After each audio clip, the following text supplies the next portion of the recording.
You won't believe how much money American mobsters spend on their lavish lifestyles. From $200 million in mansions to $50 million in yachts, these gangsters lived like kings. But where did all this cash come from, and how did they spend it so recklessly? Let's dive into the extravagant spending of American mobsters. Picture this. It's the roaring 1920s, prohibition is in full swing, and crime lords like Al Capone are turning illegal booze into billions. To get to the story of mob wealth, we can go back to the early 20th century and the Prohibition period.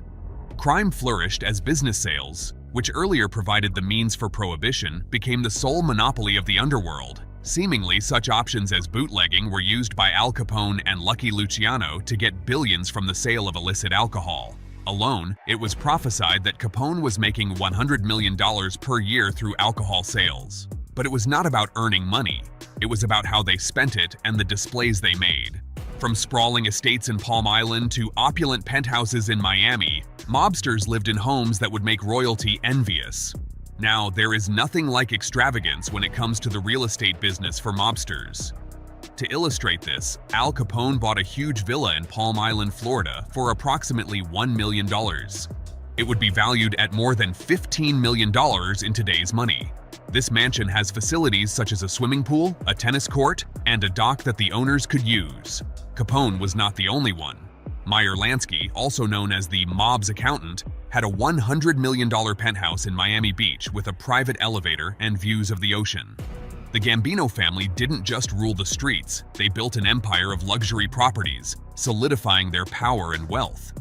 The Gambino crime family, with Carlo Gambino at its head, was involved in the real estate business among them. One of the major outstanding assets of Gambino was the ownership of various estates that proved his immense wealth, among them a $75 million mansion in Staten Island. His family's influence was present in several neighborhoods as they monopolized many successful businesses and real estate, which they protected from threats and force. Forget basic rides. Mobsters like Al Capone cruised in bulletproof Cadillacs and sleek Bugattis, living the high life on wheels. Gangsters especially had quite an eye for exquisite automobiles that would draw the consumerist in any auto buff. This gangster owned cars worth over $5 million, the most luxurious and expensive of them being a Cadillac fitted with bulletproof glasses that cost over $1 million at the time. To be precise, he used to move freely through Chicago in style. Occasionally, he was surrounded by a motorcade of bodyguards. Mobsters didn't just own yachts. They commanded floating palaces complete with helipads and lavish suites, sailing in ultimate luxury. And what about the pompous yachts they have? Frank Costello possesses a yacht that was reported to cost $20 million and was named Delphine, which was described as a floating palace. The yacht boasts a helipad and other features.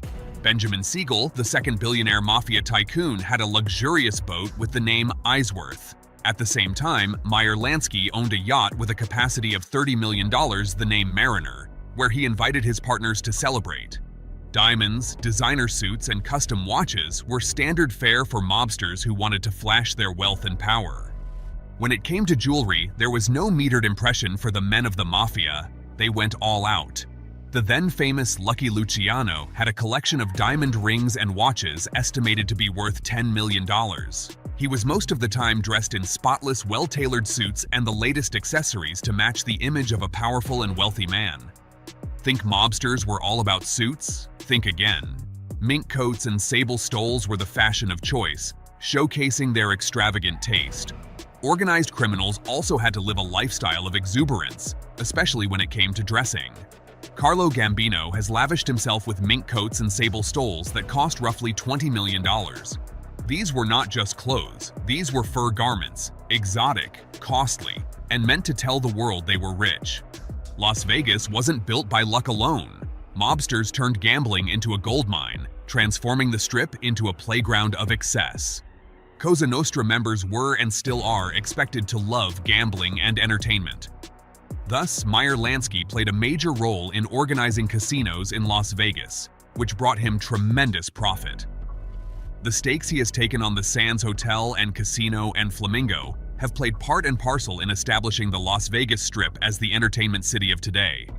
His enterprise of gambling exploits was estimated to be over $50 million that belonged to Lansky.